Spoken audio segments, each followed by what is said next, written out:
ഇനി നമ്മുടെ സംസ്ഥാനത്ത് വരാൻ പോകുന്നത് ലോക്സഭാ തെരഞ്ഞെടുപ്പാണ്. അതായത് 3 വർഷം നമ്മൾ കാത്തിരിക്കണം, 3 വർഷം കൂടെ സമയമുണ്ട്. പക്ഷേ ഈ 3 വർഷം കഴിഞ്ഞ് നടക്കാൻ പോകുന്ന ലോക്സഭാ തെരഞ്ഞെടുപ്പിന് വേണ്ടി BJP ഇപ്പോഴേ അവരുടെ ഒരുക്കങ്ങളൊക്കെ പൂർത്തിയാക്കിയിട്ടുണ്ട്.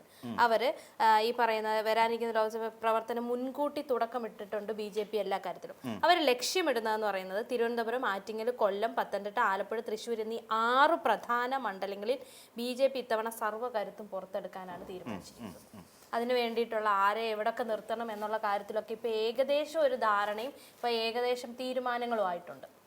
ഇതില് നമ്മൾ കാണേണ്ട ഒരു പ്രധാനപ്പെട്ട കാര്യം BJP എത്രത്തോളം ഫോർവേഡായിട്ട് ചിന്തിക്കുന്നു എന്നുള്ളതാണ്. കുറച്ചൊരു ഫോർകാസ്റ്റ് ചെയ്തുകൊണ്ടാണ് കാര്യങ്ങൾ നീക്കുന്നത്. നമ്മൾ ആലോചിക്കുന്നത് സിമ്പിൾ അല്ല. 6 മണ്ഡലങ്ങൾ പോകുമ്പോൾ നമുക്കറിയാം കേരളത്തിൽ ആകെയുള്ളത് 20 മണ്ഡലങ്ങളാണ്. അതിലെ 6 മണ്ഡലങ്ങൾ പോയി ബാക്കി വരുന്ന 14 മണ്ഡലങ്ങളിലായിരിക്കും. ഇപ്പോൾ 6 മണ്ഡലങ്ങളിൽ അവർ സ്ഥാനാർത്ഥികളെ നിർത്തി അവർ ജയിക്കും എന്ന് അവർക്ക് പ്രതീക്ഷയുള്ള മണ്ഡലങ്ങൾ തന്നെയാണ്. ഇപ്പം തിരുവനന്തപുരം രാജീവ് ചന്ദ്രശേഖർ കഴിഞ്ഞ തവണ ഇഞ്ചോടിഞ്ചായിരുന്നു ശശി തരൂരുമായിട്ട് ചേർന്ന് മത്സരിച്ചത്.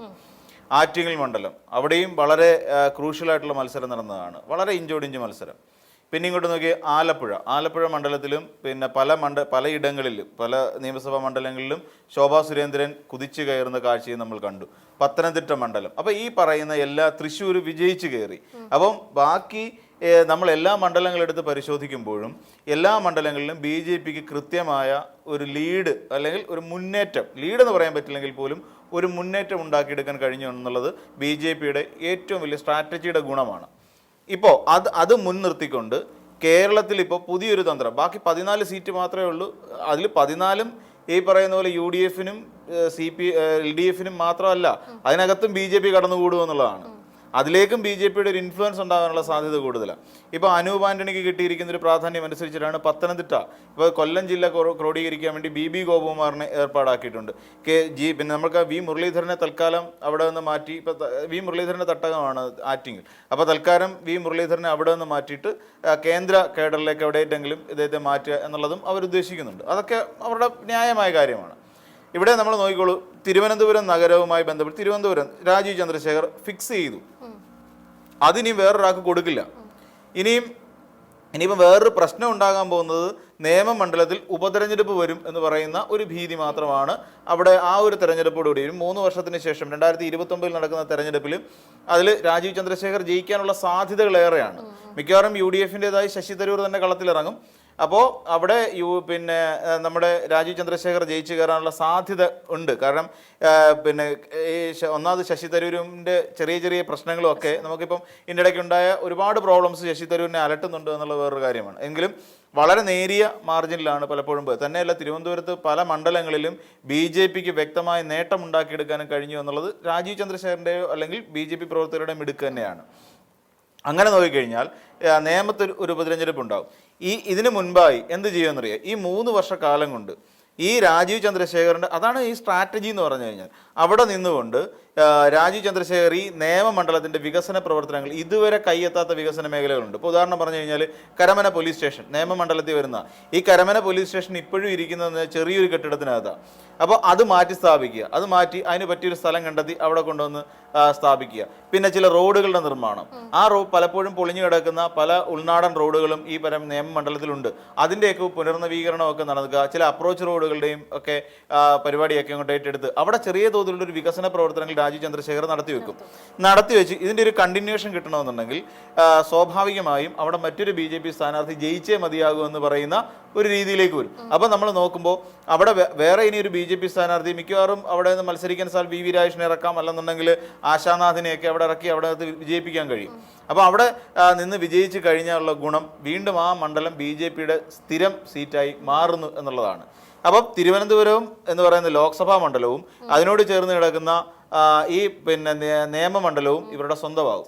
ഇപ്പൊ ഇങ്ങോട്ട് പോയി കഴക്കൂട്ടം മണ്ഡലം, കഴക്കൂട്ടം അവരുടെ സ്വന്തമായി. അപ്പൊ തിരുവനന്തപുരത്ത് നേമം, കഴക്കൂട്ടം ഈ 2 മണ്ഡലങ്ങൾ അവരുടെ സ്വന്തമായി. പിന്നീട് അവർ വട്ടിയൂർക്കാവിലേക്കായിരിക്കും ലക്ഷ്യം വെക്കുന്നത്. വട്ടിയൂർക്കാവ് ഈ പറയുന്ന പിന്നെ BJPക്കാരുണ്ട്. ഈ BJPയുടെ സ്ട്രാറ്റജി എന്ന് പറഞ്ഞാൽ അതാണ്. BJPയെ സംബന്ധിച്ചിടത്തോളം മറ്റ് UDF ആണെങ്കിലും LDF ആണെങ്കിലും കൃത്യമായി കണ്ടുപിടിക്കേണ്ട ഒരു കാര്യമുണ്ട്. അവർക്ക് ഒരു തെരഞ്ഞെടുപ്പ് കഴിയുമ്പോൾ അവരുടെ മുന്നിലുള്ളത് തെരഞ്ഞെടുപ്പുകൾ മാത്രമാണ്. അതിനപ്പുറത്ത് വേറൊന്നുമില്ല.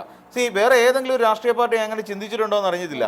CPM കണ്ടു നോക്കൂ. CPM കഴിഞ്ഞ തെരഞ്ഞെടുപ്പ് എങ്ങനെ തോറ്റു എന്ന് പഠിച്ച് ഇപ്പോഴാണ് റിപ്പോർട്ട് വരുന്നത്.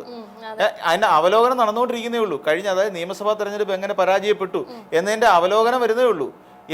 അതാണ് നമ്മൾ മനസ്സിലാക്കേണ്ടത്. ഇവിടെ അങ്ങനെയല്ല. ഇവിടെ ഈ തെരഞ്ഞെടുപ്പിൽ 3 സീറ്റ് കിട്ടി. അവർക്ക് ബോണസാ 3 സീറ്റ്. 3 സീറ്റ് എന്ന് പറയുന്നത് അവർക്ക് ബോണസാ. കഴക്കൂട്ടം കിട്ടി, ചാത്തന്നൂര് കിട്ടി, നേമം കിട്ടി. ഈ 3 സീറ്റ് അവർക്ക് ബോണസാ, വലിയ നേട്ടമാണ്. അപ്പൊ അങ്ങനെ നോക്കിക്കഴിഞ്ഞാൽ ഇവരെ സംബന്ധിച്ചിടത്തോളം ഇനി അടുത്ത എന്താ ലക്ഷ്യം?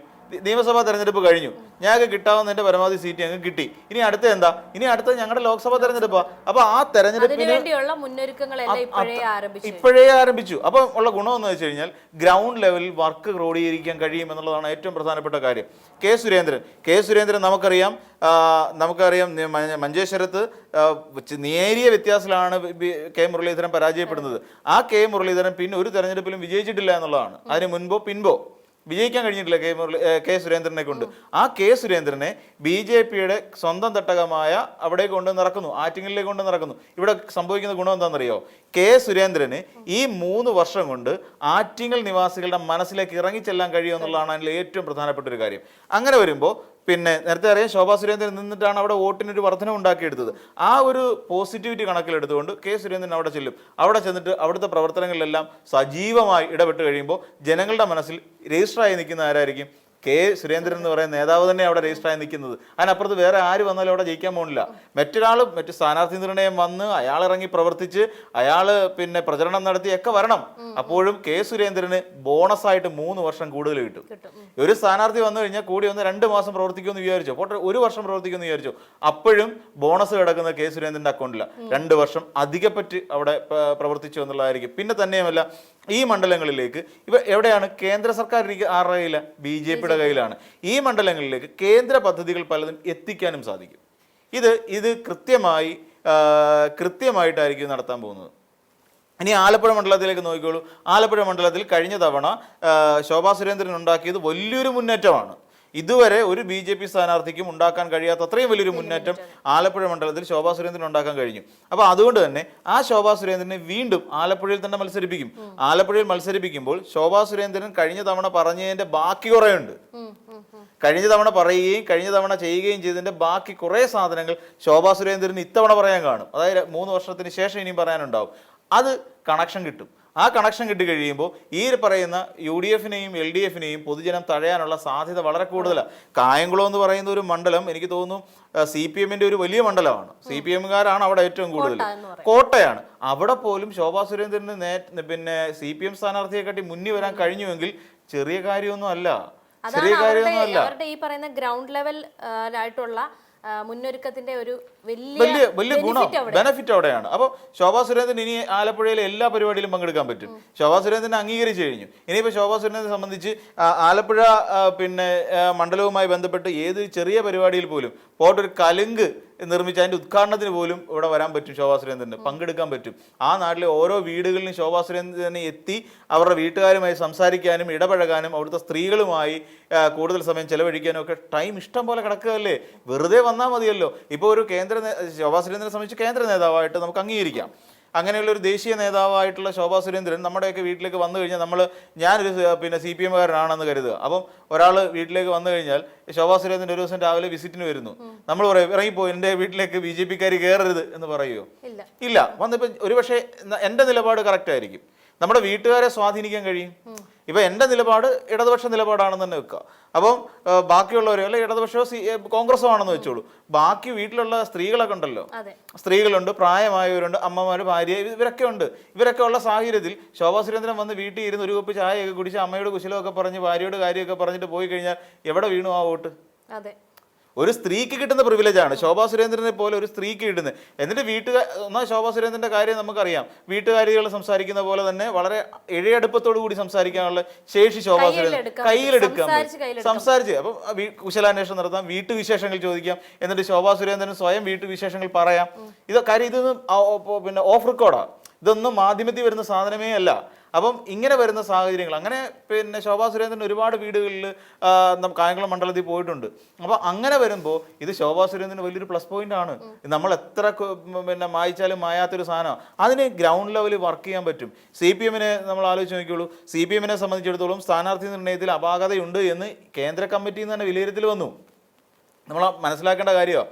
കേന്ദ്ര കമ്മിറ്റി വിലയിരുത്തൽ വന്നു. UDF കോൺഗ്രസ് എത്രയാണ് ഇവിടെ സ്ഥാനാർത്ഥി പട്ടികയുമായി ബന്ധപ്പെട്ടുകൊണ്ട് ഡൽഹിയിൽ കിടന്ന് ബഹളം ഉണ്ടാക്കിയത്, മാധ്യമങ്ങളോട് എന്തു വലിയ ചർച്ചയായി. ഇതൊക്കെ നമ്മൾ കാണേണ്ട ഒരു കാര്യത. അതിനു മുൻപ് ഒരു കേടുപാടും ഇല്ലാതെ 6 സ്ഥാനാർത്ഥികളെ പ്രഖ്യാപിച്ചു കഴിഞ്ഞു. അനൂപ് ആന്റണി, യുവാക്കൾക്കിടയിൽ അനൂപ് ആന്റണിക്ക് ഒരു പ്രത്യേക പ്രാധാന്യമുണ്ട്. പത്തനംതിട്ട കേന്ദ്രീകരിച്ചുകൊണ്ട് അദ്ദേഹത്തിന്റെ സഭയുമായി ബന്ധപ്പെട്ടുകൊണ്ട് അനൂപ് ആന്റണി അങ്ങോട്ട് നേരിട്ട് ഇറങ്ങിയാൽ മതി. സ്ഥാനാർത്ഥികളെ എങ്ങനെ നിർത്തണമെന്നും എവിടെ നിർത്തണമെന്നും കണ്ടുപിടിക്കണം ബി ജെ പി കണ്ടിട്ട്. കാര്യം എന്താ, അവർ തെരഞ്ഞെടുപ്പിനെ വലിയ സീരിയസ് ആയിട്ട് കാണുന്നുണ്ടെന്നുള്ളതാണ്. അതായത് ഞങ്ങൾക്ക് നേടണം. കാരണം എന്തുകൊണ്ടാണെന്ന് ചോദിച്ചാൽ തെക്കൻ കേരളത്തിൽ തെക്കേ ഇന്ത്യയിൽ BJPക്ക് കടന്നെത്താൻ പറ്റാത്ത 1-2 സംസ്ഥാനങ്ങളുണ്ട്. അതിൽ തെക്കേ ഇന്ത്യയിൽ പൂർണ്ണമായും നമ്മൾ നോക്കിക്കോളൂ, BJPക്ക് അധികം കടന്നെത്താൻ കഴിഞ്ഞിട്ടില്ല. കർണാടക ഒരു കാലഘട്ടത്തിൽ വരെ അങ്ങനെ ആയിരുന്നെങ്കിൽ തന്നെയും മാറ്റി നിർത്തിക്കോളൂ. ബാക്കി തെക്കേ ഇന്ത്യ എന്ന് പറഞ്ഞാൽ അവരെ സംബന്ധിച്ചിടത്തോളം ബാലികേറ മലയാണ്. അപ്പോൾ അവിടേക്ക് എങ്ങനെ തങ്ങളുടെ അധികാരത്തെ ഇംപ്ലിമെന്റ് ചെയ്യണമെന്ന് കൃത്യമായിട്ട് മനസ്സിലാക്കിയിട്ടുണ്ട് അവർ.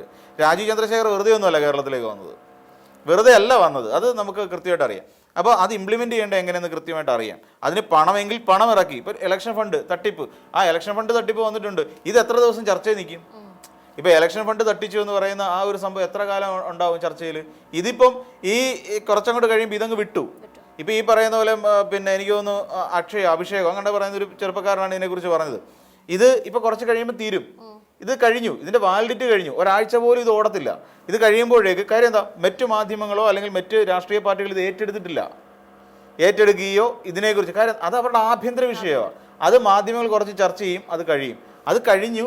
ഇനി അടുത്ത വിഷയങ്ങളിലേക്ക് പോകുമ്പോൾ ഇനിയും പ്രാധാന്യം എന്താ, ഇത് ഇവരുടെ സ്ഥാനാർത്ഥിയാണ് സുരേഷ് ഗോപി. തൃശ്ശൂരിൽ വീണ്ടും മത്സരിപ്പിക്കുകയാണ്. തൃശ്ശൂരിൽ എങ്ങനെയാണോ കഴിഞ്ഞ തവണ സുരേഷ് ഗോപി വിജയിപ്പിച്ചത്, അതേ സ്ട്രാറ്റജി അവിടെ ഉപയോഗിക്കാൻ പറ്റും. ആ സ്ട്രാറ്റജി ഉപയോഗിച്ചുകൊണ്ട് തന്നെ സുരേഷ് ഗോപിയെ വീണ്ടും തൃശ്ശൂരിൽ നിന്ന് വിജയിപ്പിക്കാൻ പറ്റും. ഇവർ നോക്കിക്കോളൂ, ഇവിടെ നിർത്തിയിരിക്കുന്ന എല്ലാ മണ്ഡലങ്ങളിൽ നിന്നും അവർക്ക് സ്ഥാനാർത്ഥികളെ വിജയിപ്പിച്ചെടുക്കാൻ കഴിയും. ആ ഒരു കോൺഫിഡൻസോട് കൂടി തന്നെയാണ് 6 മണ്ഡലങ്ങൾ അവരൊക്കെ വിട്ട് പറഞ്ഞിരിക്കുന്നത്. അതുകൊണ്ടല്ലേ ഇവിടെ ഇനി വി മുരളീധരനെ തൽക്കാലം മത്സരിപ്പിക്കേണ്ട. കാരണം വി മുരളീധരൻ കഴക്കൂട്ടത്തു നിന്നാണ്. ഇനിയും കഴക്കൂട്ടത്തിൽ ഒരു ഉപതെരഞ്ഞെടുപ്പ് ഉണ്ടായാലും ഒരു പക്ഷേ BJPക്ക് ആ മണ്ഡലം നഷ്ടപ്പെടും. അത് തന്ത്രപൂർവ്വം മനസ്സിലാക്കിക്കൊണ്ട് തന്നെയാണ് ഈ പറയുന്ന വി മുരളീധരനെ അവിടെ നിന്ന് ഇനി മത്സരിപ്പിക്കേണ്ട, ലോക്സഭയിലേക്ക് മത്സരിപ്പിക്കേണ്ട എന്ന് തീരുമാനമെടുത്തത്. മനസ്സിലായില്ലേ? കാരണം കഴക്കൂട്ടം എന്ന് പറഞ്ഞാൽ അത്ര BJPക്ക് അത്ര അനുകൂല മണ്ഡലമല്ല. അവിടെ ഒരു ഇടത് തരംഗമുള്ള മണ്ഡലമാണ്. അവിടെ ഇത്തവണത്തെ ഒരു റൊട്ടേഷൻ കാരണം അവിടെ സംഭവിച്ചു പോയതാണ് വി മുരളീധരന്റെ വിജയം. പക്ഷേ അവിടെ ഇനി വി മുരളീധരനെ അല്ലാതെ വേറൊരു സ്ഥാനാർത്ഥി അവിടെ പരിഗണിക്കാൻ പറ്റില്ല.